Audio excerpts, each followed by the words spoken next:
मैं वाइफ को सबसे पहले बता, क्योंकि साथ तो यही थी, मैं अधिकारी बन गया। पहले हम्म। की सच बताओ उसकी तो हालत ही खराब हो गई सुन के ही, और जी। खुशी से बस रो पड़ी है कि मेरी मम्मी 2002 में एक्सपायर हो चुकी थी, अब मैं बता चुका हूँ। तो जी। तब तो मेरी उम्र आपको पता है बहुत कम थी, और फिर धीरे धीरे जो घर का खर्चा था, पिताजी रिक्शा चलाते थे और जैसे तैसे करके लाते थे, तो हमारे घर में चूल्हा जलता था। अब जी। जैसे तैसे करके पढ़ाई पूरी करी, मजदूरी किया, वेटर का काम भी, ये सब काम करता हम्म। चला गया। इसके बाद 2011 में मेरे पिताजी भी एक्सपायर हो चुके थे, उनका भी देहांत हो चुका था। फिर तो तैयारी अच्छा। का मतलब ही नहीं बनता था, कि सब चीज से कंप्रोमाइज करना पड़ा। जैसे अपना कहीं कोई शौक ही नहीं रहा, जैसे खान खान पान में, ओढ़ने पहनने में, अपने जो भी शौक रहे सब एक हम्म। तरफ रख देते। अब तो लगभग 2 2 ढाई घंटे तक तो मैं बहुत ही रोता रहा, क्योंकि मेरे अपने पीछे बैकग्राउंड जो था उसको याद करता रहा, अपनी माता जी को, पिताजी को, और सबके, मतलब मुझे याद रहा कि इतनी जर्नी में कैसे कैसे कहाँ कहाँ से निकल कर आया। अब हम्म। देखा कर जाता है। अब वहां तो उन्होंने जो भव्य स्वागत किया, ढोल वाले क्या था, मुझे कंधे पे बिठाया था बहुत दूर तक का। जी। ऐसा अड़ोस पड़ोस के लोग, गाँव के लोग, बहुत सारे हजारों लोग होंगे लगभग। जी। और वहाँ बहुत भव्य स्वागत किया मेरा उन्होंने, और मैं देख के दंग रह गया, उस तब क्या था महसूस। जी। तो मुझे लगा कि भाई इतना बड़ा अचीवमेंट मेरे लिए था ही नहीं। और मुझे जी। वहां जाके ये पता चला कि सुबह से बच्चों ने भी खाना नहीं खाया, अड़ोस पड़ोस के। मैंने कहा भाई क्यों? एक अच्छा। बार उन्हें देखेंगे, भैया को देखेंगे, और हम्म। घर की सफाई कर ली, कि हम भी भैया जैसा बनना चाहते हैं।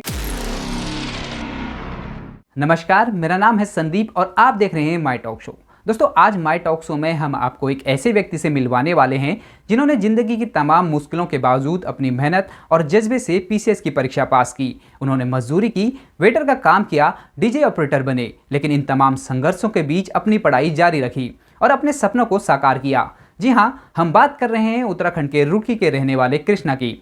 कृष्णा के पिता रिक्शा चलाते थे, लेकिन इस युवा ने बड़ा बनने का सपना देखा और पीसीएस की परीक्षा पास की। उनकी यह यात्रा न सिर्फ उनके परिवार के लिए बल्कि हम सब के लिए भी एक प्रेरणा है। आइए जानते हैं इस असाधारण यात्रा के बारे में उन्हीं की जुबानी। तो स्वागत है कृष्णा जी आपका माई टॉक शो में, और पीसीएस अधिकारी बनने के लिए आपको बहुत बहुत बधाई। धन्यवाद संदीप भाई, आपका बहुत बहुत, आपने मुझे इनवाइट किया, मुझे बहुत अच्छा लगा। और मैंने आपके काफी इंटरव्यू देखा, बहुत अच्छा इंटरव्यू लेते हैं, और आपने मेरे तक अप्रोच किया तो मुझे जी। बहुत जी। खुशी हुई है। जी। जी, बहुत बहुत धन्यवाद आपका। तो कृष्णा जी, पहले तो ये बताएं कि कैसा लग रहा है, मतलब इतने संघर्षों के बाद जो है आपने इस मुकाम को हासिल किया है, तो कैसा फील कर रहे हैं? मैं तो शब्दों में बयान नहीं कर सकता, क्योंकि ये खुशी, आप जानते हैं कि एक ऐसी फैमिली से निकला हुआ बच्चा जिसने जिंदगी में लगातार संघर्ष ही करता है, बार बार गिरा फिर उठा, बार बार गिरा फिर उठा, जी। उसके साथ अचानक फिर देखो, सफलता का मजा तभी आता है जब हम गिरे हों, तो मुझे तो उसका बड़ा मजा आ रहा है। जी। और जी। बस ये खुशी इतनी मैं बता भी नहीं सकता कि कितनी खुशी हो रही है। जी। जी। और बस आप देख लीजिएगा, मेरे चेहरे से पता चल जाएगा मेरी जी, खुशी का एहसास बिल्कुल तो आपको। बिल्कुल बिल्कुल पता लग रहा है। आपके चेहरे से ही आपकी खुशी का अंदाजा लग रहा है। शुरुआत करते हैं आपकी जर्नी से, मतलब कहाँ से आपकी पढ़ाई हुई है और कहाँ से आपने अपनी प्रारंभिक शिक्षा और उसके बाद फिर ग्रेजुएशन की? संदीप भाई, मेरा जो है, जो प्रारंभिक मेरी जो स्कूलिंग रही है वो गांव से रही है, प्राइमरी स्कूल से ही पढ़ा हूँ मैं। और इसके हम्म। बाद जो मेरा हाई स्कूल इंटर रहा वो नेशनल इंटर कॉलेज धनौरी से रहा है, ये भी ग्रामीण क्षेत्र में ही है। इसके जी। अलावा फिर मैंने ग्रेजुएशन भी किया, और बीएसएमपीजी कॉलेज रुड़की से ही किया है, यहीं से मेरा पीजी हुआ है, अच्छा। एमए। इसके बाद फिर मैं तैयारी में लगा था बाद में, क्योंकि काफी सारे संघर्ष के बाद, क्योंकि तैयारी का तो पता नहीं था कैसे करना क्या नहीं करना। हम्म। 2011 के बाद ही मैं लगभग इस फील्ड में पहुंचा था। ये अच्छा। तो कृष्णा जी, आप अपने मीडियम के बारे में बताएं कि आपने कौन से मीडियम में परीक्षा दी थी? संदीप भाई, मेरा मीडियम हिंदी मीडियम रहा है, मैंने हिंदी मीडियम में पेपर लिखा है मेंस पूरा। और जी। मेरी तैयारी भी हिंदी मीडियम से ही रही है। जी। तो आपने जैसे पीसीएस की परीक्षा पास की है 2021 की, तो इसमें आपका सिलेक्शन कौन से पद पर हुआ है? मेरा बाल विकास परियोजना अधिकारी के पद पर मैं चयनित हुआ हूँ। जी। तो सीडीपी जिसको शॉर्ट फॉर्म में बोलते हैं, सीडीपी, मैं इनके पद पर चयनित हुआ जी। जी। हूँ, बाल विकास परियोजना अधिकारी। तो उस हम्म। दौरान जैसे आप मोटिवेट कैसे हुए थे तैयारी करने के लिए? आपको मतलब कैसे पता लगा कि एक इस चीज पीसीएस नाम की भी कोई परीक्षा है और इसमें इसकी मेरे को तैयारी करनी है? हाँ जी, देखो ये बड़ी लंबी एक कहानी है, आप चौंक जाएंगे, क्योंकि मैं कुछ बहुत सारे ऐसे काम कर चुका है, जैसे मेहनत मजदूरी किया, और कहीं जगह गया भी हूँ, और वहां पर देखा कुछ लोग आते, जैसे जैसे वेटर जी। का काम किया मैंने, तो जी। बहुत सारे लोग आते हैं वहां, जैसे कोई एसडीएम आया या कोई डीएसपी आया, तो लोग, मुझे तो नहीं मालूम था कि ये सब कुछ क्या होता है सर, जब लोग उनके आगे पीछे जी। जी। घूमते हाँ। नजर आए, तो मुझे वहां से लगा कि यार ये मैं भी बन सकता हूँ क्या। तो मैं से हम्म। मजाक मत कर रहा था, मुझे भी करना है, तो कहने लगे बस रहने दे, काम कर ले, तेरे बस का नहीं है भाई, इसके अच्छा। लिए बहुत पढ़ना पड़ता है। मैं तो पढ़ना ही जी। तो पड़ेगा, और तो कुछ हाँ। ऐसा है नहीं। जी। जी। पढ़ तो मैं सकता हूँ, क्योंकि ये तो मेरे अंदर है, मेरे कम से कम मेरे हाथ में है, और तो चीजें चलो मैं मानता हूँ, ये तो मेरा जो बैकग्राउंड रहा वो बहुत ही कमजोर रहा, कि इसके लिए तो मैं संघर्ष कर सकता हूँ। तो जी, वहां बिल्कुल जब बिल्कुल। कहीं गया देखा, तो मुझे मुझे लगा कि बस बनना है तो यही बनना है, जो कम से कम एक, जो जनता से जुड़ूंगा, लोगों से जुड़ूंगा, उनके लिए काम करूंगा, और बाकी का मैं बहुत सारे लोगों की धीरे धीरे देखता चला गया, एक दो फिर ऐसे ही देखो उस समय तो सर ये न्यूज वगैरह या जैसे प्लेटफॉर्म थे नहीं, यूट्यूब वगैरह, बिल्कुल बिल्कुल। तो हाँ। ज्यादा वो नॉलेज तो थी नहीं ज्यादा किसी के बारे में, बस सुना था कि अधिकारी बहुत बड़ी चीज होती है, तो नहीं ये मुझे वही मैंने, झटका लग गया जी फिर। जी, इसीलिए मैंने ये क्वेश्चन आपसे सवाल पूछा था ना कि जिस मतलब उस दौर में सबके पास मोबाइल नहीं होते थे और सबके पास इंटरनेट नहीं होता था। ऐसे में आपको ये मोटिवेशन और ये निर्णय आपने कैसे लिया कि मुझे इस एग्जाम की तैयारी करनी है, इसीलिए मैंने आपसे ये क्वेश्चन पूछा था। देखो फिर मेरे अंदर एक लगन सी लगी कि भाई मैं भी कुछ करूंगा। पहली बात तो हमारा जो गांव है वहां से बड़ी दिक्कतों का सामना करना ही पड़ रहा था। और जी फिर जी मैं देखता था कोई ऐसी कोई बड़ी पोस्ट पे भी नहीं है, और फिर अगर मैं करूंगा तो मुझे देख कर और भी बहुत सारे लोग कर पाएंगे। जी तो जी सब मैंने बिल्कुल। जैसे तैसे करके अपनी जब तैयारी में, हाँ, लेकिन इससे पहले कुछ मेरे साथ घटनाएं कुछ ऐसी घटित हो चुकी थी। मैं पहले भी आपसे पहले भी मेरा कहीं इंटरव्यू हो चुके हैं, उनमें भी उन्होंने जाना है कि क्या रहा आपके साथ क्या नहीं, तो जी जी। मुझे वहां से भी बहुत मोटिवेशन मिला है। जैसे मेरी माता जी का देहांत हो चुका था सन अच्छा। 2002 में ही। तो जी फिर तो मेरी उम्र बहुत काफी कम थी, और होली का दिन था, मैं बता चुका था पहले ही। और फिर तो हम्म। हमारा परिवार पूरा टूट चुका था। फिर धीरे धीरे फिर काम तो करना ही पड़ा। अब के जी। जैसे तैसे करके पढ़ाई पूरी करी, मजदूरी किया, वेटर का काम, डीजे, ये सब काम करता हम्म। चला गया। इसके बाद 2011 में मेरे पिताजी भी एक्सपायर हो चुके थे, उनका भी देहांत हो चुका था। फिर तो तैयारी अच्छा। का मतलब ही नहीं बनता था कि क्या जी तैयारी जी होगी नहीं होगी। जी जी तो बिल्कुल। इसके बाद तो सर मैं फिर वहां से शुरू किया। फिर इसके बाद 12 के बाद मैंने शुरू किया था, 2 साल लगभग मैंने तैयारी की।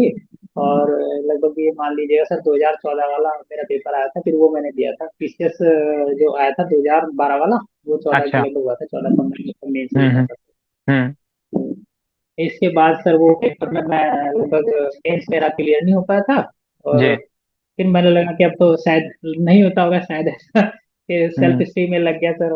लगातार घर भी चलाना था, और फिर सर कमाई भी करनी थी, तो कैसे जी करें। जी जी और बड़े बड़े कोचिंगों के लायक सर मेरा बैकग्राउंड ही नहीं था कि कहीं से पैसे कहाँ से लाऊं, क्या करूं। जी जी तो जी सर मैं सोचा कि खुद से करें कुछ। मैं देखता था कुछ बड़े बड़े महापुरुषों के बारे में भी मैंने बहुत पढ़ा था, क्योंकि हमने हम्म। मेरा उससे था पॉलिटिकल साइंस से, तो थिंकर्स वगैरह भी पढ़े। तो मैंने बाबा साहब जी भीमराव अम्बेडकर के बारे में बहुत पढ़ा था। जी सुना था कि वो भी बहुत मतलब ऐसे समाज से निकल कर गए, तो उनका भी बहुत बड़ा नाम आप लोग जानते हैं। उनसे जी बड़े बिल्कुल विद्वान तो बिल्कुल। दुनिया में कहीं नहीं थे। तो मैं जी जी उनसे बहुत ज्यादा सर इंस्पायर हुआ हूँ कि मैं कहीं ना कहीं अगर आज हूँ तो बाबा साहब की वजह से हूँ, और अपने माता पिताजी की वजह से, और ये मेरी वाइफ की वजह से। तो सर ये जी मैं चलता रहा, ऐसे ही सफर चलता रहा। फिर मैं सन 2016 में टैक्स रेवेन्यू इंस्पेक्टर का एग्जाम दिया था। उसमें उस समय इंटरव्यू था, इस बार तो नहीं था इंटरव्यू। तो सर मेरा इंटरव्यू क्लियर नहीं हो पाया था, मेरा मतलब कि फाइनल सिलेक्शन नहीं हो पाया था, इंटरव्यू में भी मैं चला अच्छा। गया था। जी। इसके बाद मैंने एक एग्जाम और दिया सर, एपीएस का, अपर निजी सचिव का। उसमें मैं मेंस में बैठने से किसी कारणवश से रह गया था, तो मैं मेंस नहीं दे पाया था उसका। तो फिर जी सर अब मुझे लगने लगा अब तो कुछ ना कुछ तो करना पड़ेगा, क्योंकि बार बार असफलता, और फिर काम भी करना है सर। बड़ी मैं टूट चुका था बुरी तरीके से, अब करे तो करे कैसे करे। जी तो जी फिर सर मेरे सामने टारगेट अब क्या बचा था, 2021 वाला बचा था। ये 8 साल का सफर बड़ा लंबा चौड़ा लगा सर। जी अब क्या करता था, क्योंकि वैसे भी 2012 वाला 14 में आता है, लगभग ये मान के चल लीजिएगा सर, 6 10 साल लगभग हो चुके हैं सर। बिल्कुल मुझे हाँ इस 10 साल। फील्ड में। तो सर मैं ये एग्जाम के लिए फिर मैं तो सोचा अब तो सब कुछ छोड़ दीजिएगा जो भी करता है, क्योंकि मैंने सर जब मेरी इनकम नहीं हो रही थी तो सर सोच रहा था कहाँ से करूँ। इस समय मैं वो भी काम नहीं कर सकता था, क्योंकि एग्जाम आ ये मेरा पेपर आ हम्म। चुका था। जी तो सर बस ये समझ लीजिएगा मैं बुरी तरीके से फिर तो इसी में लग गया था कि जो होगा देखा जाएगा। फिर अब तो जी ये या तो फिर फाइनल करना है, और जी अंततः रिजल्ट आपके सामने। जी बिल्कुल। नहीं आपने निसंदेह जो है आपकी मेहनत और आपकी लगन यहाँ पर काम आई, और जो आपका दृढ़ निश्चय था कि एग्जाम निकालना ही है, वो सफलता आज आपके चेहरे पे साफ जाहिर हो रही है। जी जी। जैसे आपने बताया कि मतलब आपकी माताजी का बहुत पहले जब आप छोटे थे तो देहांत हो चुका था, उसके बाद फिर पिताजी भी इस दुनिया से चले गए। तो ऐसे में कितना चुनौतीपूर्ण रहा आपके लिए खुद को संभालना, फैमिली को संभालना, उसके बाद फिर एग्जाम की तैयारी करना। संदीप भाई मैं बता दूं, मैं घर में सबसे छोटा हूँ, मेरे से बड़े 2 भाई हैं मेरे। अच्छा। और बस बहन तो हमारे यहाँ थी नहीं है, और मेरी मम्मी 2002 में एक्सपायर हो चुकी थी, अब मैंने बता चुका हूँ।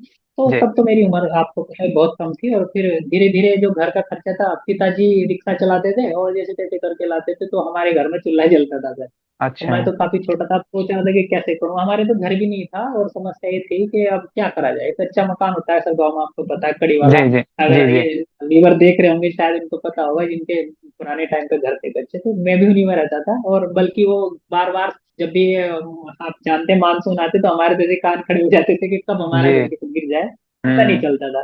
जी तो मुझे ये लगा कि अब कुछ ना कुछ तो करना पड़ेगा। अब समस्या आ गई कि मैं तो बहुत छोटा था, फिर धीरे धीरे मैंने सर काम करना शुरू कर दिया कि चलो जैसे तैसे मजदूरी करूंगा, या जो भी, मेरे भाई भी काम करते रहे। और पिताजी भी धीरे धीरे, जब पिताजी की तबीयत खराब हो गई क्योंकि वो रिक्शा चलाते थे, तो उनके पेट की जो आंच थी वो खराब हो गई थी, क्योंकि आजकल तो ये रिक्शा चलती उस समय थी नहीं। तो हम्म। धीरे धीरे उनके ये समझ लीजिएगा नले ही खराब हो गई, जिसका आप लोग जानते हैं थोड़ा जी इंटेस्टाइन वगैरह थी उसकी खराब हो गई थी। तो इस बीच में हमारे यहाँ कुछ इतने पैसे तो थे नहीं, जिनके कारण हम कहीं बड़े किसी हॉस्पिटल में लेके चले जाते। तो जी। बस सर, अब घर पे ही मेरे पिताजी का देहांत हो गया था, ऐसे ही मेरी माता जी का हो गया था, क्योंकि उन्हें भी हार्ट अटैक हो गया था। तो अच्छा। हम गरीबी से ज्यादा त्रस्त थे, और बस यही सोचता रहा कि अब तो कुछ करना ही पड़ेगा। अब मैंने फिर डीजे बजाना शुरू कर दिया था, ऑपरेटिंग का, डीजे ऑपरेटिंग का काम किया मैंने, काफी जगह बजा, 6-7 साल मुझे याद हो रहा है। और अच्छा। कमाल की चीज आपको मैं बताऊंगा था, बताते रह जाएंगे। जी मेरा जिस समय 2012 का प्रीलिम्स निकला था, मुझे एक मेरे मित्र ने बताया था कि भाई तेरा प्रीलिम्स हो गया। और उस जी। दिन भी मैं डीजे बजा, और अच्छा। मैं उसे डीजे को छोड़ के फिर तुरंत आ गया अगले दिन। मैंने कहा भाई अच्छा। से अब तो नहीं बजा पाऊंगा, मेरे पास हाँ एक हाँ। अच्छी अपॉर्चुनिटी है ये। हम्म। तो अब कहीं ना कहीं मैं वहां से आया, फिर मेरे पास पैसा की नहीं था, नहीं बड़ी कोचिंग के लिए। अब जी फिर जैसे कैसे गया कहीं बात करने के लिए, तो मुझे कोचिंग करनी है, मेंस की समय ऐसा ही था, जैसे इसके लिए कम बचा है ना समय, ये जो जी जी नेक्स्ट जी। वाला थीसिस है, हाँ इतना हाँ। समय इसमें बचा जी जी। था। तो फिर मैं सोच रहा 2-2.5 महीने में कैसे होगा। तो एक जैसे तैसे करके एक हमारे मित्र ने हमारी हेल्प भी की वहाँ। अब मैं वहीं से अच्छे मित्र भी मिल जाते अगर आपके हौसले बुलंद होते हैं। मैंने एक चीज सीखा है सर, अगर जी। आपकी मतलब नीयत अच्छी है तो रास्ते हम्म। अपने आप बनते चले जाते हैं। तो वहीं से एक कारवा बन चुका था मेरा, मेरे दोस्त मुझे मिले बहुत अच्छे हैं, कुछ अच्छा। टीचर्स हैं, उनमें से एक रेडियो भी है, जी। और एक एक वीडियो भी है आजकल है। अच्छा। तो इनमें जी से जो इन्होंने मेरा बहुत साथ दिया है।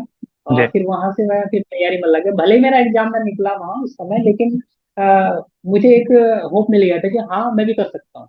ये जी चीजें वहां से जी। तो इस दौरान जैसे आपने बताया आप डीजे ऑपरेटर का काम भी करते थे और इसके साथ ही आपने वेटर का काम भी किया, लेकिन इन सब के हम्म, बावजूद जैसे घर पे आना फिर पढ़ाई करना और हाँ ये सब मतलब कैसे संभव हो पाया, क्योंकि अक्सर हम देखते हैं कि लोगों के पास मतलब टाइम मैनेजमेंट को लेकर बहुत ज्यादा दिक्कतबाजी होती है उन्हें कि वो टाइम मैनेजमेंट नहीं कर पाते हैं। जी संदीप भाई, मैं समझ सकता हूँ, क्योंकि काम के साथ पढ़ाई करना एक बहुत ही बड़ी चुनौती है। जी जी और बिल्कुल। मेरे साथ ये था कि हमारा ज्यादातर जो काम होता था वो नाइट में रहता था, तो शादियां वगैरह में डीजे वगैरह का काम रहता था, वो ज्यादातर नाइट में रहता था। और जी जैसे ही मैं घर आता था, यानी ये समझ लीजिएगा कि अब रात भर डीजे हो जाएगा, इसके बाद सुबह पढ़ना भी था, ये जो भी था, अब वो परमानेंट तो था नहीं काम, कि महीने में 2-3 या 4 या 5 ऐसे होती थी शादियों में चला जाता था, बाकी मैं 15-20 दिन अपनी पढ़ाई के लिए निकालता था। सिर्फ इतना अच्छा। कमाता था जिससे मेरा खर्चा चल जाए। इसका अच्छा। मतलब ये नहीं था कि जी मैंने सोचा कोई घर बनाना है, कुछ करना, बस फीस का और मेरी किताबों का खर्चा निकल जाए, इसके लिए ही मैं करता। मैं अब सबको यही सलाह दे दूंगा कि जी। अगर आपके साथ समस्या है तो ऐसा नहीं कि अपना पूरा समय मजदूरी में निकाल दे या समस्या में, हम्म। इतना कमा लीजिएगा जिससे पढ़ाई का खर्चा हो जाएगा। जी तो मैंने मतलब वहां कॉपी किताबों का मैनेजमेंट, निकल जाए। हाँ हाँ, बस ये मेरा जी था कि किसी तरीके से मैं पढ़ाई कर लूँ, अपनी पढ़ाई का खर्चा उठाता रहूँ, इतना जी ही मैं काम करता था। ऐसा नहीं कि मैं पूरा उसी के 24 घंटे, या मैंने उसको अपना प्रोफेशन बना लिया हो, ऐसा नहीं था, बस मजबूरी थी मेरी इसलिए। जी और जी। काम कोई बड़ा छोटा होता नहीं बस वो तो है खैर, क्योंकि ये। काम कोई बड़ा छोटा नहीं होता फिर। ये है कि अब और अपनी फैमिली को हाँ पालने के लिए काम करना ही पड़ता है, मतलब उसमें कोई नो डाउट बिल्कुल सर, सबकी, क्योंकि परिस्थितियां अलग अलग रहती हैं। ये तो है। तो बस मैं जी भी यही इसी तरीके से मैं पढ़ाई करता रहा, मैंने कुछ अपना एक चीज अच्छी रखी कि मैं कंटिन्यू बना रहा। देखो सिलेक्शन का जो मुझे लगता है एक मूल मंत्र हो सकता है आप लोग के पास, कंटिन्यूटी और जी जी धैर्य। अगर जी। आपके पास ये इस है पर भी तो हम आप अभी उसको आएंगे, इस पर भी अभी हम आएंगे आगे कि कैसे धैर्य बना के रखा, क्योंकि एक लंबा प्रोसेस रहता है एग्जाम का, ठीक है। लेकिन आप ये बताएं कि जैसे रिजल्ट आया, क्योंकि रिजल्ट रात में आया, देर रात आया, तो आज आप उस 8 समय पे बजे क्या क्या कर रहे थे और किसने आपको बताया कि मतलब रिजल्ट आ गया है? जी वो मोमेंट के बारे में जरा संदीप बताएं भाई, हमें। मैं ये आपको, ये तो बड़ा चौंकाने वाला था मेरे लिए भी, बड़ा शौक हुआ मैं भी।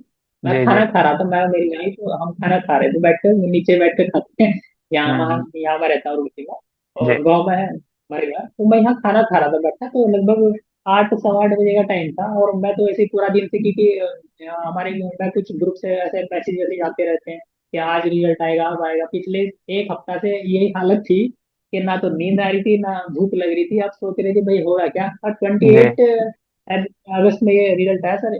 मैं जैसे खाना खा रहा था और अचानक मैसेज आया कि रिजल्ट आ गया अच्छा। आपका पीसीएस 2021। अच्छा, खाना के लास्ट बाइट चल रही थी, और उसे रख के मैं आराम से मैं बैठ गया, पीछे हो गया ऐसे करके। तो हमें पूछने लगे तो क्या बात हम्म। होगी, कि कुछ नहीं, बस अभी आप बर्तन में बैठा लो। जी। मैं पहले मैं देखने लगा, तो मैं जब लिस्ट देखा तो शुरू में तो मेरा नाम कहीं दिखाई नहीं दिया, क्योंकि हम्म। ऑपलेक्स हो रहा था बड़ा, जी जी। माइंड कई दिन से ऐसे हो रहा था। तो जब देखा भाई ऐसे तो नाम से तो मिला नहीं, रोल नंबर डाला, तो उससे हम्म। मैंने, जब मेरा रोल नंबर के सामने मेरा नाम दिखाई दिया, बस फिर क्या, अब तो मैं वाइफ को सबसे पहले होता, क्योंकि साथ तो यही थी और कोई जी। था नहीं, तो मैंने कहा भाई ऐसे ऐसे करके मैं अधिकारी बन गया। कहने हम्म। लगी सच बताओ। उसकी तो हालत ही खराब हो गई सुन के ही, और जी। खुशी से बस रो पड़ी है खूब, क्योंकि हम दोनों बहुत ही मजबूरी में टाइम ही काट रहे थे। तो हम्म। फिर लगभग दो दो ढाई घंटे तक तो मैं बहुत ही रोता रहा, क्योंकि मैंने अपने पीछे बैकग्राउंड जो था उसको याद करता रहा, अपनी माता जी को, पिताजी को, और सबके, मतलब मुझे याद रहा आती रही इतनी जर्नी में कैसे कैसे कहाँ कहाँ से निकल कर आया। और जी। एक गरीब फैमिली से जब नाम के सामने भिखारी आ जाए और हम्म। सिलेक्शन हो जाए, मेन चीज ये है, खैर वो तो अलग चीज है। तो उसका खैर मुझे जो, मैं सारी रात नहीं सो पाया, सुबह 6 बजे उठे ही मैं सोचा सबसे पहले मैं भाई को कॉल करूंगा। अच्छा। और भाई मैंने सोचा कहीं मजदूरी पना चला जाए, सुबह सुबह चला जाते हैं ना, हाँ तो हाँ। मैं सुबह सुबह फोन कर लिया। और मैंने जैसे ही कॉल किया और मेरे भाई से बात हुई मेरी, बल्कि उनका फोन भी नहीं चल रहा था, एक अपने चाचा के लड़के कोई करा था उसने, मैंने कहा, भाई मेरे भाई से बात करा दे, जी। तो कहीं वो मजदूरी पना चला जाए। तो जैसे उसे मैंने बताया कि भाई मेरा ऐसा हो गया, अब वो हम्म। तो स्तब्ध रह गया कि हो क्या गया वो, रोने लगा जोर जोर से। मैंने कहा भाई क्या बात होगी, कि बस भाई तूने तो हमें बहुत ऊपर बिठा दिया ले जाके, हम तो कुछ थे ही नहीं, हमारे तो जी। कुछ भी कुछ नहीं था ये। तो फिर बाकी सबको मैंने कॉल करके बताया, जो हमारे रिलेटिव थे या जो भी था, जिनको फिर पता लगा, तो सबके हम्म। सब माहौल ऐसा बना दिया कि भाई घर आ जा, मिलना है। अब जी। आप विश्वास नहीं करेंगे, उस दिन जी। तो बारिश हो गई 29 में। तो हाँ। मैं 30 को गया था, 30 अगस्त में घर गया था 5 बजे के जी। लगभग। अब जी। मुझे नहीं पता कि वहाँ क्या होगा क्या नहीं, ऐसे ही मैंने कहा चल दिया नॉर्मल।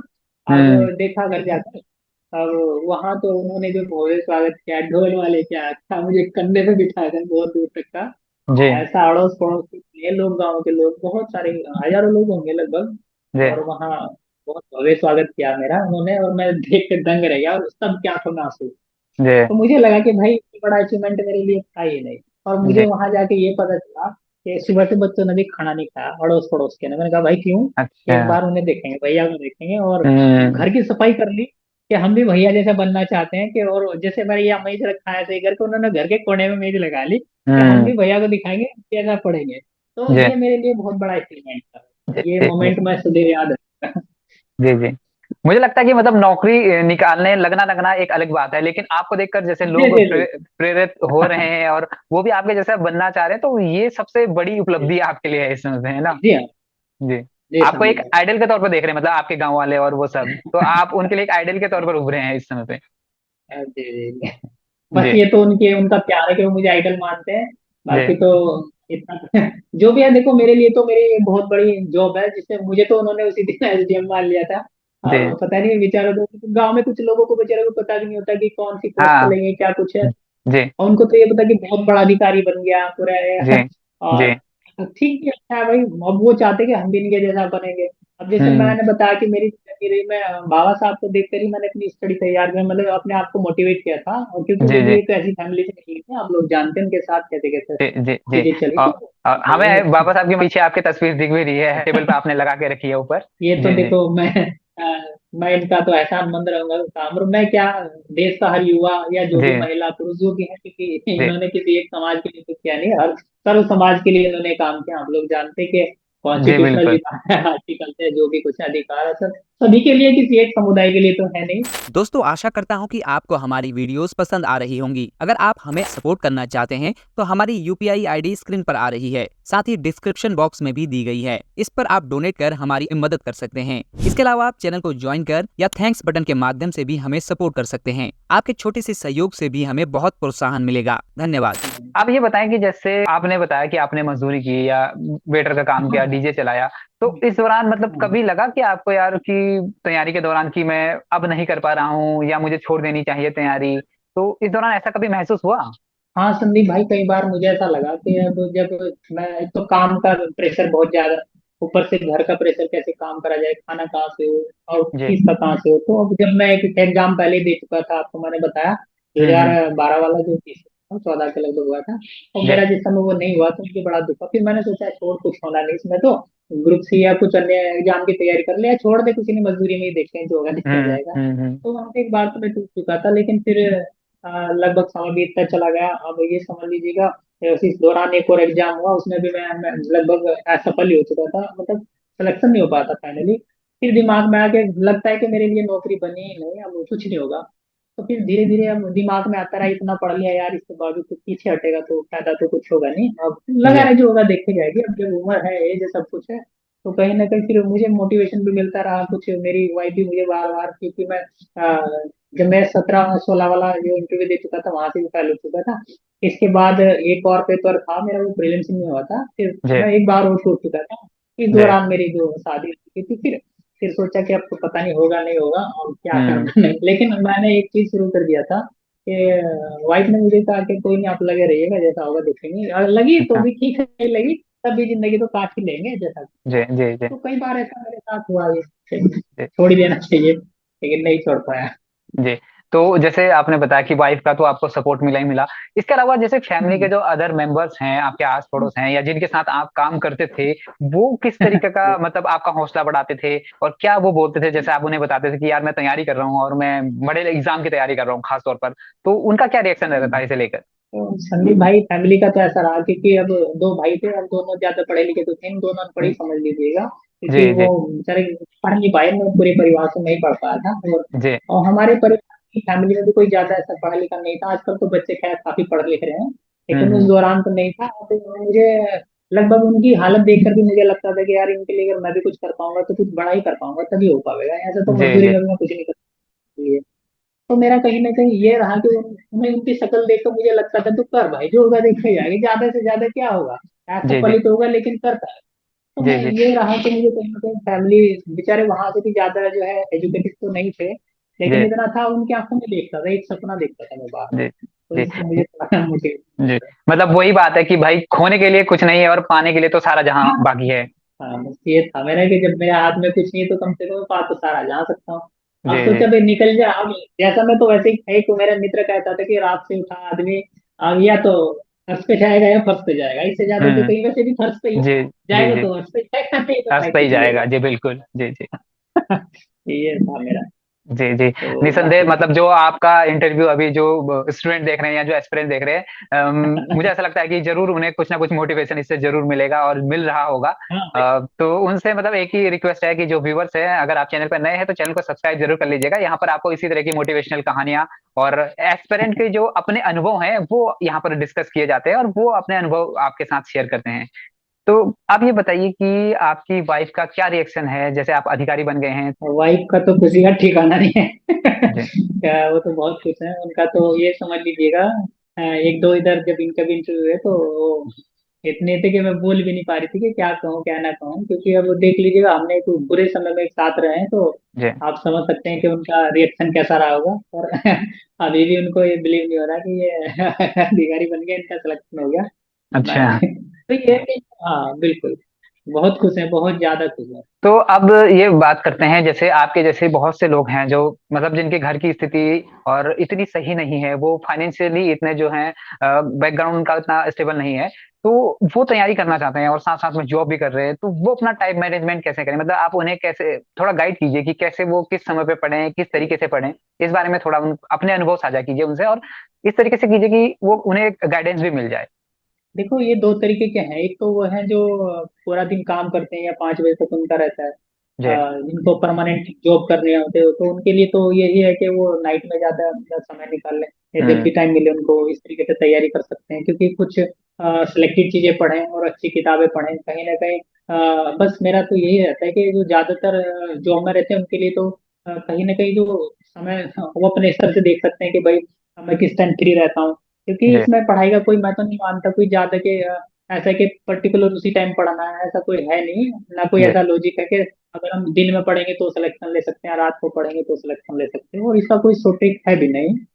और कहीं ना कहीं मुझे ऐसा लगता है कि पढ़ाई अगर हमें करनी है, तैयारी करनी है, तो घंटे देख कर तो तैयारी सर मैं नहीं मानता कि हो पाएगी, क्योंकि घंटे देखकर तो सर मजदूरी की जा सकती है ना, जी जी कि, जी कि आप समझ सकते हो कि इतने हम्म घंटे में काम कर लिया, तो हम्म पढ़ाई के लिए कोई टाइम नहीं है जिस समय देखो उस समय शुरू हो जाइएगा, बस जी। लगातार तैयारी करें, मेन चीज ये अच्छा। है। और जी। जैसे जिनके बैकग्राउंड सही नहीं है उनके लिए तो मैं ये कहूंगा, जैसे मेरा भी बैकग्राउंड बिल्कुल ही आप लोगों ने, आपको मैं बता भी चुका हूँ, बिल्कुल ही जीरो था। तो हम्म। उनके लिए मैं मानता हूँ कि आजकल के समय में लगभग इतने सारे प्लेटफॉर्म आ चुके हैं, जैसे जी। आजकल जी। यूट्यूब भी चल रहे हैं।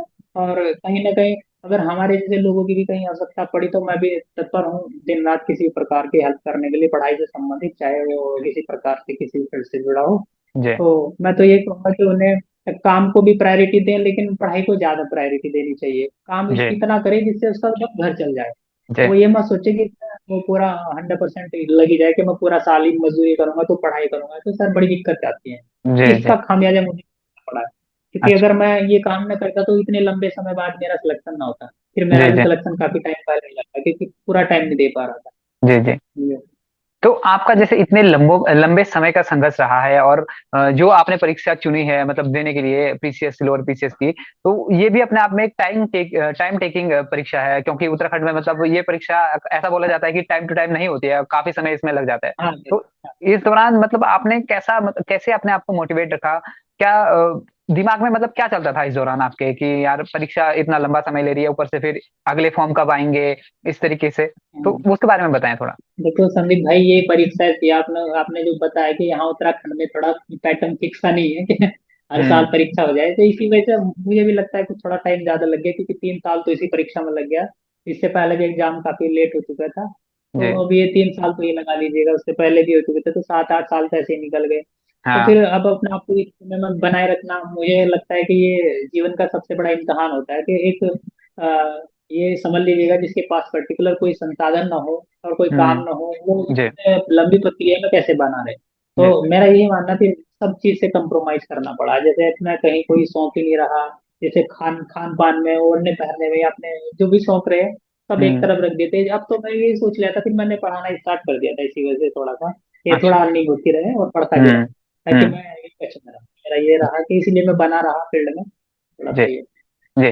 तो जैसे आपने बताया कि आपने सेल्फ स्टडी की थी उस दौरान, तो जैसे 2011 में तो इतना कुछ आसपास में था भी नहीं, मतलब जैसे आजकल तो यूट्यूब आ गया है, और बुक्स भी लोगों को लगभग लगभग यूट्यूब के माध्यम से पता लग जाती है कि कौन सी पढ़नी है कौन सी नहीं पढ़नी है। तो आपने सेल्फ स्टडी मोड में कैसे तैयारी की, और क्या क्या चुनौतियां थी जो आपने उस दौरान फेस की थी? शुरुआत में तो मेरी जो तैयारी शुरू करी थी, मतलब 11 के बाद ही की थी, और लगभग ये समझ लीजिएगा 12 से स्टार्ट सही रहा है। और जी। मैं एक दो जो ऐसे कोचिंग सेंटर रहे हैं उनसे भी थोड़ा बहुत कोचिंग लिया था, लगभग अच्छा। वहां से मेरा लगभग लग रहा था, मुझे हो नहीं पाया, क्योंकि हम्म। आप जानते हैं कि हर जगह से सिलेक्शन हो जाए इसकी कोई गारंटी नहीं है। वो तो तो है। देखो, मैं किसी को अवेलना तो किसी की नहीं करूंगा, लेकिन ये था शायद मेरे में कुछ कमी रही होगी, शायद इसलिए जी। नहीं हो पाता, और शायद मेरा हम्म। बैकग्राउंड ऐसा था कि मैं बड़े कोचिंगों की तरफ जा नहीं सका, ना मेरे पास जी। इतनी फीस थी। तो जी। फिर ये भी मेरे तो सामने रास्ता क्या ये भी तो हो सकता है ना कि भाई आपके किस्मत में जो है, मतलब जो आपकी मेहनत और संघर्ष को देख के आपके उसमें अधिकारी बनना लिखा था, हो सकता है इसलिए ना हुआ हो। था। ये तो संदेह भाई, बस सौभाग्य से समझ लीजिएगा, अगर जी। आप जी। ऐसा सोच रहे हैं जी। कि ऐसा रहा होगा। जी। जी। क्योंकि अब मुझे लगा था कि अब कुछ ना कुछ तो करना है, फिर मैं सेल्फ स्टडी की तरफ एक ही रास्ता बचता है, जब जी। आपको पता है। लेकिन ये मेरे बस में था कि मैं पढ़ लूंगा, जी। ये नहीं था कि हाँ किसी बड़े कोचिंग की तरफ चला जाऊंगा, या मैं कहीं से ये कर लूंगा, गाइडेंस लूंगा। तो मुझे वो उससे ज्यादा बेटर लगा किताबों की तरफ जाए, क्योंकि आप लोग देख, मैं दिखा सकता हूँ आपके पास, आज मेरे पास बहुत सारी किताबें हैं, क्योंकि जी। मैं जी। किताबों से पाता हूँ और बहुत जी। प्यार हम आपके करता हूँ पीछे ना। जो आपने जो चार्ट्स लगाए हैं वो भी देख पा रहे हैं, जैसे वीडियो में व्यूवर्स भी देख पा अगर रहे मैं होंगे आपको, आपके ये पीछे। जी। देखिए, जी, ये बहुत हमारा सारी। ये है, इसमें जी। जी। किताबें बहुत सारी लगी हुई हैं। किताबें हम देख पा तो रहे हैं, और कहीं ना कहीं निसंदेह आप जहाँ पर पढ़ते होंगे, जहाँ पर आपने बैठ के पढ़ाई की है, वो आसपास का सारा दिख रहा है माहौल, कि कैसा रहा होगा वहां पर। ये तो यहाँ का तो अब हुआ है कि जब मैं कोचिंग करा रहा था, या जब मैंने जी। पढ़ाना शुरू किया था बच्चों के से ही, कुछ जी। होम ट्यूशन है या कुछ ऐसे भी दिया है, जी। तो इससे थोड़ा सा अर्निंग हो जाती थी, तो मुझे पढ़ाई से फिर प्यार थोड़ा सा ज्यादा बना रहा, क्योंकि मैं पढ़ाई छोड़ नहीं सकता था। मैं एक टाइम खाना छोड़ सकता हूँ, मैं पढ़ना नहीं छोड़ सकता। ये अच्छा। मेरी सबसे जी। बड़ी, ये समझ लीजिएगा, या तो कमजोरी रही है या हैबिट थी, मेरी आदत थी। जी। मैं जी। जी। सबको यही कहूंगा, कुछ करे ना करे लेकिन पढ़ाई जरूर करें। जी। जी, नहीं, मतलब ये अच्छी आदत है, और अच्छी आदत हमेशा बनी रहनी चाहिए। तो आप ये बताएं कि जैसे आपने बताया बिना कोचिंग के सब कुछ इतना बड़ा आपका जो संघर्ष रहा है, तो इस दौरान किस तरीके के चैलेंजेस थे वो आपको देखने को मिलते थे, क्योंकि शादी भी आपकी हो गई थी, बिना मतलब उस दौरान आप पढ़ा रहे थे।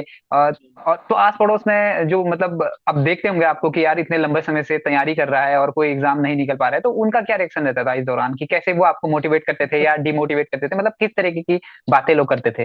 देखो, हर तरीके से इंसान रहते हैं समाज में, अच्छे भी रहते हैं बुरे भी रहते हैं। देखो, लेकिन अच्छे लोग कहीं ना कहीं फिर भी ज्यादा मिल जाते हैं अगर आपके हौसले अच्छे हो या आपकी नीयत अच्छी रहे या जी। आपका सबके साथ व्यवहार अच्छा नहीं, तो अच्छे लोगों की कोई कमी नहीं। क्योंकि मैं आपको एक बात बता दूं, सन 2014 वाला जब मेरा प्रीलिम्स हुआ था, मेंस के लिए मेरे पास पैसे नहीं थे, मैंने बताया था कि डीजे पे चला गया था। अच्छे जी। लोगों की मैं बात बताता हूँ कि मैं एक ऐसे ही मेंस के लिए कोचिंग के लिए मैंने एक जगह ट्राई किया था, क्योंकि ढाई अच्छा। महीने बचे थे, क्या करें। जी जी जी। अब मैं जैसे बात कर रहा था कि सर मेरे पास पैसे तो है नहीं, और मैं थोड़े बहुत दे सकता हूँ, और मैं वो इतना नहीं बताऊंगा कि कितना था क्या कुछ था। नहीं वो ठीक, लेकिन कोई नहीं। मेरे हम्म।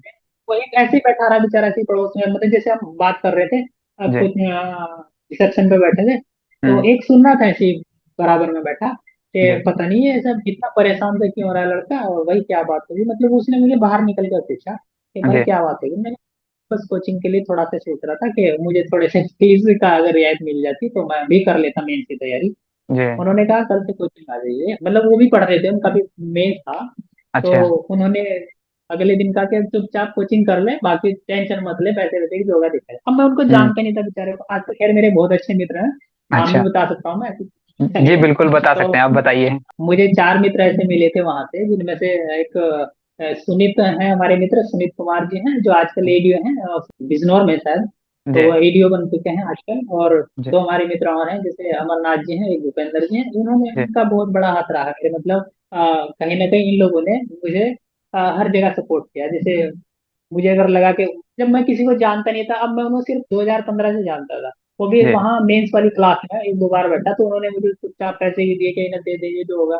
फिर मैं एक रूम रेंट पे ले लिया कि तैयारी यहाँ करेंगे बैठकर, बेचारे वही अपना पैसा वैसा वही भरते थे। तो जी कहीं ना कहीं मुझे ऐसा लगता है कि अच्छे मित्र भी आराम से मिल जाते हैं अगर आप ईमानदार हो तो। जी अगर आपके जी। अंदर पढ़ाई का जज्बा है, कोई भी आपका हेल्प करने के लिए तैयार हो। जैसे मैं ये बोल रहा हूँ कि आज अगर कोई पढ़ने वाला हो, मैं उसके लिए दिन रात खड़ा हूँ तत्पर। तो इन हम्म। लोगों का काफी लाइफ में योगदान रहा है कि इन्होंने मुझे फाइनेंशियल सपोर्ट तो किया ही, यानी मोरल सपोर्ट भी बहुत दिया है। जी जी ये इनका रहा है।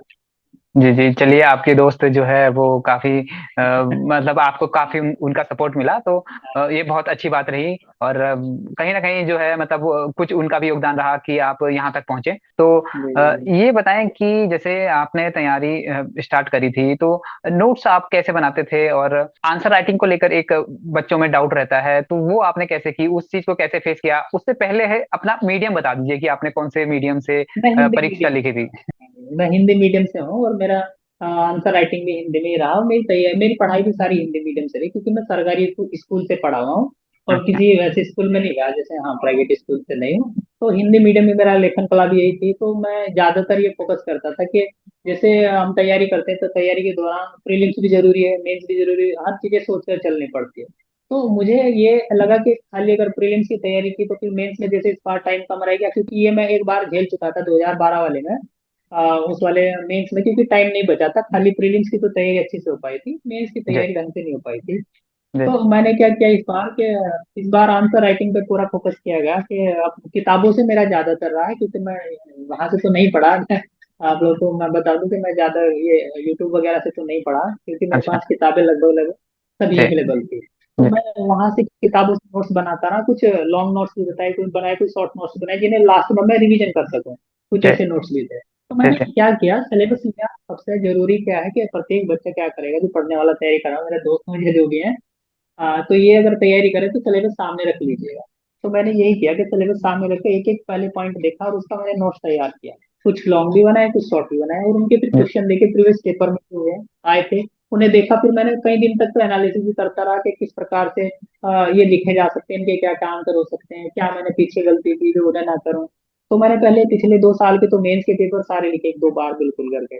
फिर जी। एक एक टॉपिक के ऊपर मैं बारीकी से अध्ययन किया, उनकी ही किताब संबंधित किताबें पढ़ता रहा, नोट्स तैयार करता रहा। फिर जब मेरा ये बन गया, फिर मैं रिवीजन पर लग गया टाइम पे, और लगातार आंसर राइटिंग लगातार करता रहा। ये मेरा कहीं ना कहीं वही जी जी करना पड़ा। जी जी। और उसी का ये परिणाम है कि आज जो है आप अधिकारी बने हैं। तो आपने जैसे मेंस राइटिंग का बताया और कैसे लिखा और कैसे लिखना चाहिए बच्चों को वो बताया। तो अब आपके इंटरव्यू की तरफ चलते हैं। इंटरव्यू कैसा रहा आपका? और इंटरव्यू मेरा बहुत ही मतलब मुझे लगा कि बहुत ही अच्छा रहा, कि हेल्पफुल भी रहा है, और अंदर मुझे ऐसा लगा नहीं कि मुझे कुछ ऐसा कुछ फील हो रहा है कि जैसे पता नहीं क्या हो रहा है या नहीं हो रहा उससे बाहर। लेकिन जो माहौल था वो आप जानते हैं कैसा माहौल होता है जी जी, जब बहुत तक बड़ा इंटरव्यू टेंस बोर्ड होता में है नहीं जी। गया। हाँ, उससे पहले का सफर, उस दिन तो बहुत गर्मी हो रखी थी, जून में मेरा इंटरव्यू था, 18 जून में। जी तो अब वहाँ गर्मी का माहौल आप जो समझ सकते हैं कैसा था। फिर मैं जी। जैसे ऊपर गया और अंदर गया इंटरव्यू हॉल में, तो वहाँ बड़ा रिलैक्स मुझे महसूस हुआ। मुझे बस पता ही नहीं चला कि मेरा इंटरव्यू कब शुरू हो गया, और अच्छा अच्छा। माहौल था वो इंटरव्यू जी जी जी। का। तो कोई ऐसी बात बताइए जो इंटरव्यू में आपसे पूछी गई हो, जो थोड़ा अलग हो। जी जी, देखो सारी चीजें तो नहीं बता पाऊंगा, जी नहीं, क्योंकि कोई कुछ बात नहीं, खास मोमेंट जो ऐसे आप रहे। रिकॉल कर पा रहे हैं सिर्फ मतलब वो बता दीजिए। जी जी। जी जैसे मेरे से ये पूछा था कि आप फिल्में देखते हैं, और जी लोक संस्कृति के पर था क्वेश्चन कि आप लोक कला इससे क्या संबंध है या कुछ भी है। फिर जी मूवी जी देखते हैं, मैंने कहा हाँ देखता हूँ, मेरे पिताजी बहुत मूवी देखते थे और जी मैं भी देखता हूँ। अच्छा, तो एक गाना बता था उन्होंने कि ये गाना सुनाए था आपने, मैंने कहा हाँ। उन्होंने कहा कि गाना मैं बताऊंगा, आप बताना आपने सुनाएगा। मैं कहा जी सर। तो जी उन्होंने गाना सुनाया था कि महंगाई डायन, कुछ ऐसा था, महंगाई डायन खाद जात कुछ ऐसा था। जी जी तो जी वो जी मैंने मूवी भी देखी थी, और उससे पूछा कि ये जी किस मूवी का, मैंने पीपली लाइव मूवी थी जी आमिर जी खान जी। की। तो हम्म। भाई इसके बारे में कुछ खास बताइए था, क्या खास बात है कि हमने यही गाना क्यों पूछा।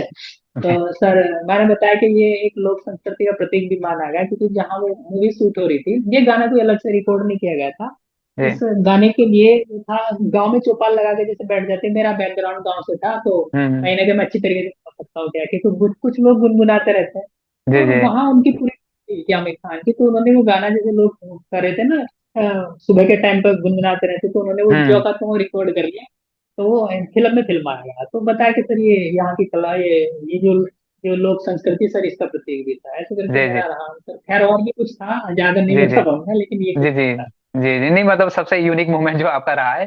तो चलिए ठीक है, आपने इंटरव्यू के बारे में भी बताया। आप ये बताएं कि जैसे आप अपने आइडल के तौर पर किसे देखते हैं, और क्या कौन से वो लोग हैं जिन्हें मतलब आप अपना आइडल मानते हैं? देखो, सब मेरे जो आइडल रहे हैं, सबसे पहले तो मैं बात करूंगा, मेरे माता पिता जी ही रहे हैं, जी जिनसे मैं बहुत ज्यादा इंस्पायर हूँ। के साथ ही साथ आप ये मैं doctor B are Ambedkar ji से बहुत इंस्पायर हूँ, और इनके साथ साथ मैं एपीजे अब्दुल कलाम साहब के भी संघर्ष में बहुत भाग हूँ सर, उनसे भी मैंने बहुत कुछ सीखा है, और भी बहुत सारे महापुरुष हैं जिन्हें मैं पढ़ा हूँ अच्छे से, और जी उनके बारे में मैं बहुत कुछ सीखा है, उनसे भी सीखा है। जैसे मैं अब्राहिम लिंकन साहब से बहुत कुछ सीखा है कि गिर गिर के कैसे उठे, तो जी यहाँ से भी मुझे बहुत सीख मिली। इसके साथ साथ मैं अपने मेरी जो वाइफ घर में, और मेरे जो मित्र हैं, और मैं जो भी मेरे दोस्त रहे या जो रिश्तेदार जितने भी रहे, मैं सबसे बहुत इंस्पायर हूँ, क्योंकि सबकी अपनी एक अलग जर्नी रही, मैं सबसे कुछ ना कुछ सीखा हूँ। जी ये कहीं ना कहीं मैं जी। जी। तो जाते जाते अंत में एक जो तैयारी कर रहे हैं उन एस्पिरेंट्स के लिए आपका एक मैसेज, कि क्या आप उन्हें क्या बताना चाहेंगे, क्या मैसेज देना चाहेंगे? देखो, मैं ये कहूंगा, परिस्थितियां कोई भी हो, परंतु तैयारी आपको पढ़ाई सदैव करनी चाहिए, और बिल्कुल नहीं छोड़नी चाहिए, क्योंकि हमारा काम ही क्या है, जब सरकार हमें टाइम दे रही है, एज दे रही है, कि हमारा तो काम ये है कि पढ़ते रहिएगा, एक दिन जी सिलेक्शन जरूर होगा। ऐसा नहीं कि भाई आप लोगों की मेहनत कभी जाया हो जाए। और जी सिलेक्शन एक ऐसा मोड़ है, कहीं ना कहीं देखो, मेहनत तो चाहिए इसको, और इसके लिए आपको धैर्य, जहां तक मुझे लगता है हर एक एस्पायरेंट्स में कहीं ना कहीं धैर्य होना बहुत ज्यादा जरूरी है, क्योंकि अगर जी मेरे अंदर धैर्य ना होता, तो आज मैं भी कहीं फिर से वही डीजे बजा रहा होता। जी और जी कहीं ना कहीं मैं मजदूरी में लगा रहा था, मैं धैर्य रखा कि एक ना एक दिन करूंगा जरूर, क्योंकि जी ऐसा तो अलग से कोई भविष्य तो उतर के आते नहीं, हमारे जैसे लोग होते हैं जो तैयारी करते हैं। कि हाँ, मेरी गरीबी मुझे नहीं लगता कोई ज्यादा मैटर करती है, हाँ संसाधनों में हो सकता है और सुविधा में हो हम्म सकता है, हम्म। परंतु जो आपका दिमाग होता है वो पढ़ने का, जो यहाँ जी कोई मुझे नहीं लगता ऐसा कुछ मेरी गरीबी ये दिमाग से कोई देखी जाती होगी, सब में टैलेंट बराबर होता है, या किसी में जी ज्यादा होता है, किसी में कम होता जी है, बस उसे यूटिलाइज करना चाहिए, और जी ईमानदारी से मेहनत जी। करें। ऐसा ना हो कि घर वालों ने भेजे पढ़ाई के लिए और आप लोग मोबाइल में लगे पड़े, आजकल रील देखते हैं, कहीं 2-2 घंटे वहां खराब कर लेते हैं। हम्म। बस मेरा ये मानना है कि पढ़ाई को पढ़ाई के तरीके से देखा जाए, ईमानदारी से पढ़ाई करें, जी तो जी आपका सिलेक्शन निश्चित तौर पर होगा, जी जी चाहे देर से हो लेकिन होगा जरूर। जी जी। तो क्या आगे की भविष्य के लिए कुछ योजनाएं बना रहे हैं कि यूपीएससी या पर फिर से बैठने के लिए? अभी मैं यूपीएससी नहीं, मेरा तो अब यूपीएससी रहेगा अगला जी टारगेट है, क्योंकि मैं जी कम से कम जो चाह रहा था वो तो मुझे मिल ही चुका है, और मैं चाहता हूँ कि अब तो मैं यूपीएससी दूँ, क्योंकि जी इससे ही मुझे लगता है कि अगर मेरा अच्छा रहा है, मैं मेहनत कर पाया, तो सीधी सीधी बात में निकाल भी पाऊंगा, नहीं भी निकला तो कम से कम सीख तो जरूर लूंगा। और भी बहुत सारे प्लेटफॉर्म, अभी तो मेरी एज काफी है, अभी मैं काफी बार दे सकता हूँ, तो ये दिक्कत नहीं है, लगा जी जी रहूंगा, लेकिन हाँ प्रयास मेरा लगातार बना। जी जी। तो ये थे हमारे साथ कृष्णा जी। तो कृष्णा जी, हम आशा करते हैं जैसे जिस तरीके से आपने पीसीएस की परीक्षा पास की, उसी तरह आप यूपीएससी भी पास करें। और हमें समय देने के लिए, हमसे बातचीत करने के लिए आपका बहुत बहुत धन्यवाद। धन्यवाद भाई आपका, अगर संदीप भाई, मैं बहुत खुश हूँ आपने मैं इंटरव्यू लिया, और क्योंकि मैं आपका तो खैर बहुत बड़ा फैन रहा हूँ, अरे आपका इंटरव्यू बड़ा जी जी, अच्छा है। शुक्रिया शुक्रिया। जी जी। तो ये थे हमारे साथ कृष्णा जी। आई होप कि इनकी जो यात्रा रही है, इनकी जर्नी रही है, वो आपको जरूर इंस्पायर करेगी और तैयारी करने के लिए आपको मोटिवेट करेगी। तो देखते रहिए माई टॉक शो, और कमेंट में जरूर बताइएगा कि आपको इनका इंटरव्यू कैसा लगा। तो मिलते हैं आपसे फिर और एक नए टॉपर के साथ अगले इंटरव्यू में। दोस्तों, आशा करता हूं कि आपको हमारी वीडियोस पसंद आ रही होंगी। अगर आप हमें सपोर्ट करना चाहते हैं तो हमारी यूपीआई आईडी स्क्रीन पर आ रही है, साथ ही डिस्क्रिप्शन बॉक्स में भी दी गई है। इस पर आप डोनेट कर हमारी मदद कर सकते हैं। इसके अलावा आप चैनल को ज्वाइन कर या थैंक्स बटन के माध्यम से भी हमें सपोर्ट कर सकते हैं। आपके छोटे से सहयोग से भी हमें बहुत प्रोत्साहन मिलेगा। धन्यवाद।